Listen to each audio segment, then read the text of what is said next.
Hi, friends. This is Dr. Arpita Gupta Dipalma, and you're listening to my podcast, From Pissed Off to Poised. This show is for busy women physicians and professionals just like you who are ready to take control of their emotions while learning how to excel in juggling all the things they are responsible for in life. It's for overextended mamas who are trying to figure out how to work smarter, not harder. It's for multitasking women who are tired of playing the role of the angry and resentful air traffic controller, who simply want to learn how to create a life that is more calm, intentional, and joyful for themselves. My goal is to help you learn how to eliminate the overwhelm and maintain your composure in high-stress situations that you face with the demands in your day-to-day life. Because I get you guys, this was totally me. You are not alone. I invite you to embark on your journey of transformation with me. Enjoy the listen.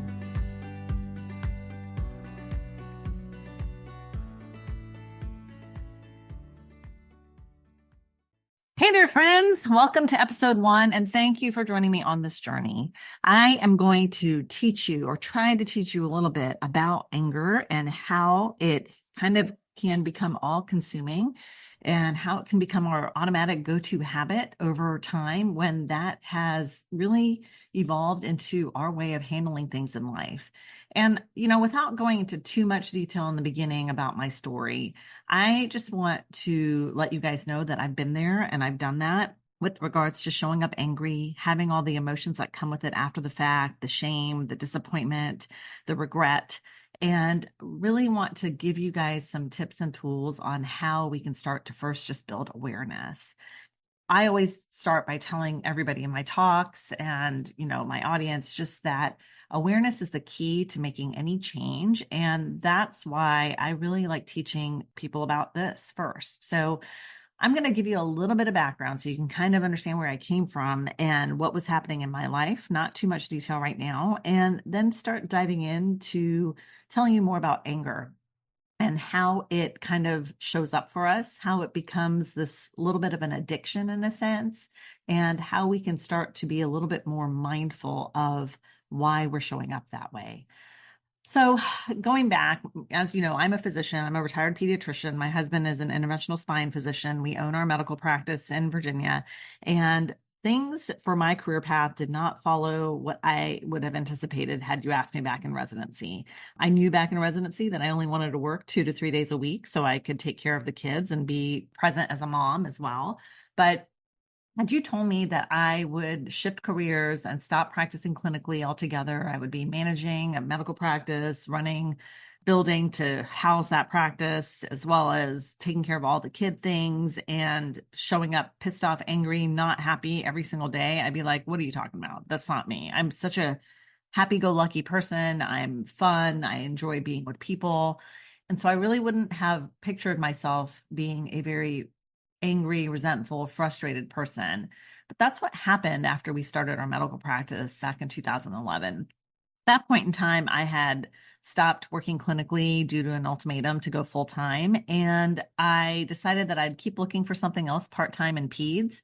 And in the meantime, I'd help out at my husband's new practice as the administrator, kind of making sure things were set just so and put on the right path to have a successful medical office. But what I really didn't realize at that time is that I had a belief that everything that I and my husband had created with regards to the practice, with our household, with, just the impression that we were giving off to the world was that everything that we created had to be perfect because it was reflective of me and it would impact my reputation in the community, what people would think about me. And so specifically with regards to the practice, this led me to working crazy hours every week. Mind you, when I was doing peds, I was working 2 days a week. So it wasn't too much. I was still able to balance home life and take care of the kids and be present where I wanted to be. But when I left that practice and then I was taking on more time at the medical office, I found myself not trusting other people's work product. I always thought I was the only one who could get things done properly, especially the first time. And I kept working harder and harder. And despite how hard I tried, I really wasn't satisfied with the results that I was creating because nothing ever was really good enough. Nothing was perfect, right? And I had to keep working harder just to get things to be better. And I didn't really see that this bar that I had set for myself and my husband and this practice was simply unrealistic. I couldn't rest.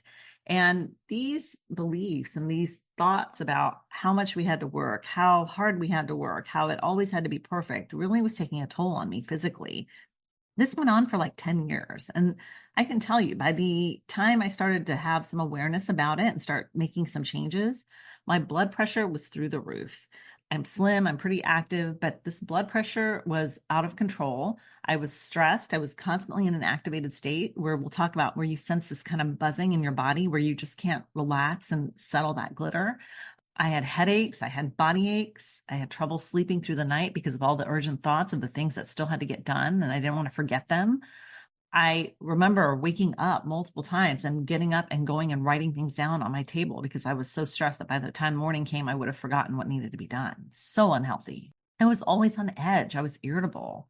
I had this increasing frequency of anger outbursts at home with the kids, with my husband, with the vendors that we worked with, the contractors at the house. I really started to notice that I felt like shit. I was unhappy. I didn't even notice that I was unhappy until I sat with it for a moment. And that hamster wheel of constantly doing and running and feeling that urgency led to this underlying resentment, frustration, anger that was always there. And that looked like me having outbursts with the kids, being unhappy, just never really thinking things were good enough. I started to realize that I didn't like the way I was showing up. I think it was before COVID that I started noticing that I wasn't happy. And I even remember my husband saying to me, "You're not happy anymore." And I just was like, what is he talking about? I don't know what he means by that. I'm happy. I'm fine. Things are fine. I'm just like going. This is what happens with life, right? This is what happens when you have kids and you're busy and you're doing all the things. And then COVID happened. And with COVID, it forced us to have this hard stop where I was really, truly able to reflect. And what I realized was I didn't like the way I had been showing up.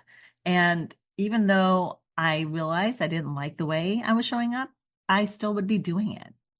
It was like it was giving me this false sense of power, this sense of control over situations that I didn't feel I had any control over. I felt like my voice, every time I got angry or loud or screamed or yelled, that it would let people listen to me. It would make people listen to me. It would make people do the things that I wanted them to do, primarily my kids and my husband. And it was kind of weirdly creating this dopa hit for me. So even though it didn't really feel great that I was angry, even during and after the fact, it was creating that sense of pleasure, false pleasure, by hitting me with that dopa, with making me feel like I had that control or power in the situations where I didn't. And this type of feeling good, which is kind of ironic there, when I felt angry, felt better than whatever other crappy feelings I was feeling at that moment. So it was making sense why anger had become this habit, because every time something came up that set me off, that surge of dopa with the false sense of control that I received when I got angry was the drive to keep doing it over and over again. And don't get me wrong, I've said it. I regretted the way I behaved. Okay. And I promised myself that I wouldn't do it again. Next time I would handle it differently. But inevitably, when that situation came up again, when the kids brought home a bad grade, when they didn't do their chores or whatever it was that set me off with the office, people not getting their work done or doing it incorrectly, inevitably, I wasn't really able to control that urge to be angry. And it happened again, all over again. And then I felt worse. So it became this vicious cycle of having the anger, having the regret, beating myself up about it, and then it all happening again the next time I was activated. And this became my habit. And I didn't even realize that the anger had gradually become my way of avoiding things that I didn't enjoy dealing with. So this is kind of the cycle. And I don't know if it sounds familiar to you guys, if you've kind of felt this, that, why can't I get out of this vicious loop of being angry, regretting it, and then doing it all over again, despite promising ourselves that we wouldn't do it again the next time. Okay. And it was especially problematic and painful for me because I'm a pediatrician and I'm a mom. And it's like so counterintuitive to what you would expect a loving pediatric mom to look like, right? I was super ashamed that I was showing up this way at all, much less with my own kids. So I want to just pause here before we go on, just to let you guys know that this is the part where we have to give ourselves compassion. We have to give ourselves grace because it happens to all of us. Anger is a secondary emotion for the most part. It's also our body's way of alerting us that something is threatening us, that we're in danger. So the reason we have anger makes sense. It's all part of our evolution for keeping ourselves protected and safe. And it can get a little bit excessive if we've fallen into the habit of anger. And this is where we're going to pause and just have the opportunity to build the awareness around how we are currently showing up and how we want to change, if we want to change, to show up in a way that's much more productive. For me, this awareness came after COVID, when we had that pause, when the kids were home, when I realized that I had a year and a half left with my daughter being at home before she left for school, for college. And I was driving her farther and farther away with these reactions that I was having. And yes, we were all stressed. We all were dealing with COVID and the stressors of it in different ways. We had to shut down our practice for 8 weeks. And when we reopened within 3 months, we lost almost 100% of our staff. The kids felt that. Okay. They felt our frustrations at home. So it makes sense why everybody is impacted by various stressors in life. And we can show up in a way that actually doesn't cause more of a trickle down effect. But for me, my drive, like I said, was my daughter leaving. And I wanted to make sure that I was cultivating a relationship with her where she actually wanted to come home and hang out with us when she didn't have to. And so I started talking to my friend from residency, Melissa, about all the crappy thoughts that were going through my head, how I was showing up at home with the kids, how I was tired of my dependability being dependent on that of other people, i.e., our staff members who were not showing up for us. And I really started to recognize that how I was thinking about situations in my life was creating ultimately the results I was creating in my life. And for me, that powerful moment was realizing that my thought that my dependability was so dependent on other people, and I didn't like that. It was causing me to show up in a way that was leading me to be angry and frustrated and not supportive to my kids at home, and they couldn't depend on me. So this is where I started my journey with coaching. And I'm not going to dive into too much about coaching today, other than just kind of giving you guys a little bit of an idea of how it impacted me and how it can impact you. With coaching, I realized that my worth was not tied to the products I was creating with regards to my work and my career, that I was already 100% worthy and valuable just as I was for being who I was with all the mistakes that came with it. So just because I wasn't a doctor didn't mean I wasn't worthy. Just because I wasn't practicing as a doctor didn't mean I wasn't worthy anymore. I had to shift that thought because that had become so ingrained with me to how I was brought up from childhood. Like, you have to have an honorable, respectable career. You have to work hard. You have to study hard. You got to be a doctor, a lawyer, an engineer, whatever it was. These thought errors that I had from childhood in my brain was leading me to believe that the only way I was worthy is if I had become one of those things. So I had to unwind all that stuff in my brain. Number two, it doesn't matter what people think about me. It didn't matter what I had to show for my success. What really just mattered was my belief in myself that I am invaluable as I showed up, perfectly imperfect. Another area that I really worked on a lot for myself was this urgency that I was creating in my life, the day-to-day need to get things done with perfectionism tendencies, okay? Because I had, again, created this belief that I was only valuable when I made things spot on and perfect because everybody in the world had to think that I was doing things well. And that positive reinforcement, that external validation is what made me feel good. And I slowly started to recognize that I needed to create internal validation. That's all that I really needed to do. And with that, I started to let things go.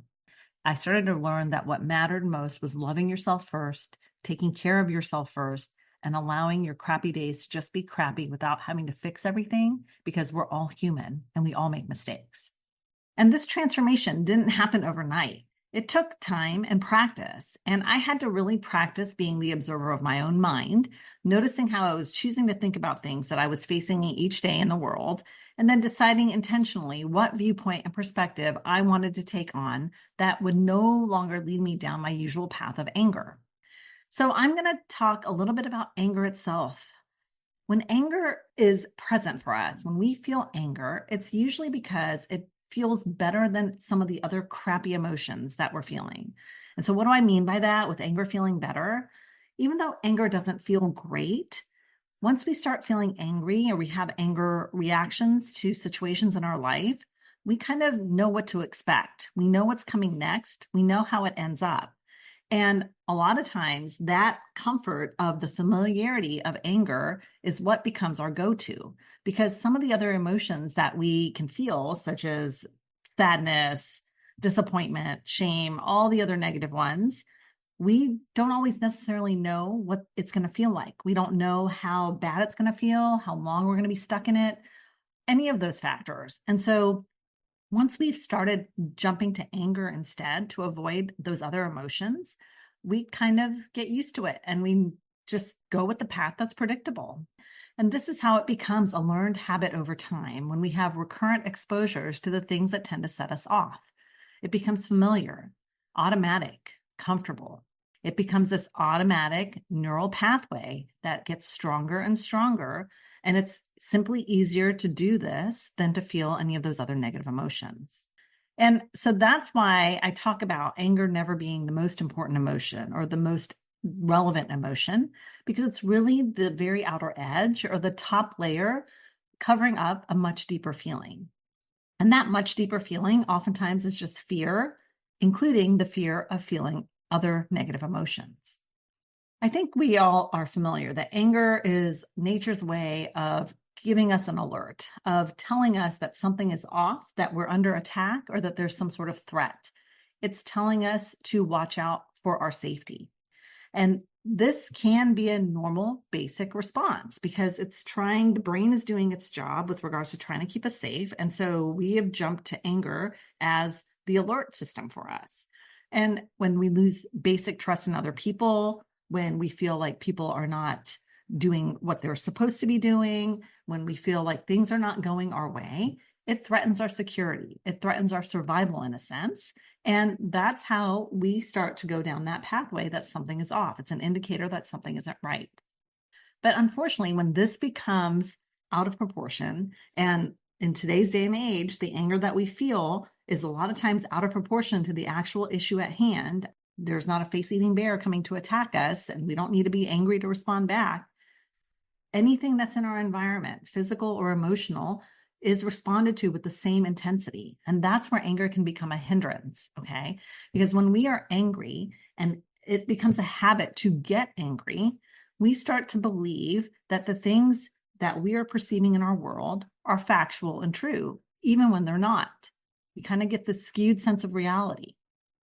My path led me to focus on this work after I realized that my time was running out with my girl. And I was saying that with regards to her going to college. I wanted them to come home and be with us. And I didn't really think that I was fostering an environment where that was going to be automatic. I felt embarrassed after I had these outbursts. I noticed I would not hold back when I had a situation that set me off or activated me. And that's what started my journey towards building my awareness to learn more about why anger was there, what was setting me off, and then how I could make a change. And that's what I want to focus on with you guys. I want to focus on my episodes teaching you how to practice to control your anger reactions, but not only practice that, to really, number one, and first and foremost, build your awareness on when and why you get activated or set off. And then we will work towards putting steps in place that will help you take back your control. And this work isn't easy. It's hard on multiple levels because number one, we have to admit to being angry, and that requires us to be vulnerable, and it requires us to feel maybe some feelings of shame or disappointment that we have with that. So there are multiple steps to doing this work, and they're going to be difficult, and you can do it. It's not easy, and you can do it. I use my setbacks even today that I still have. Yes, believe it or not, I still get angry. I still lose my cool. I still lose my shit with my kids here and there. But I use each one of those opportunities as chances for me to grow further, for me to build my awareness, to kind of start to notice why that situation in particular set me off again to old patterns and habits. Because even though I don't like the way I'm showing up in the heat of the moment after doing this work for all these years, I know that it's going to be a learning opportunity for me so that the next time it happens, I'm going to be maybe less reactionary, a little bit more in control. I know I've talked a little bit about the underlying feelings. And for me specifically, I've mentioned the urgency of getting things done, the perfectionism, the shame around not practicing, disappointment in things not happening my way. Those were my most common underlying feelings that I was trying to avoid when I became angry. And no one wants to admit it.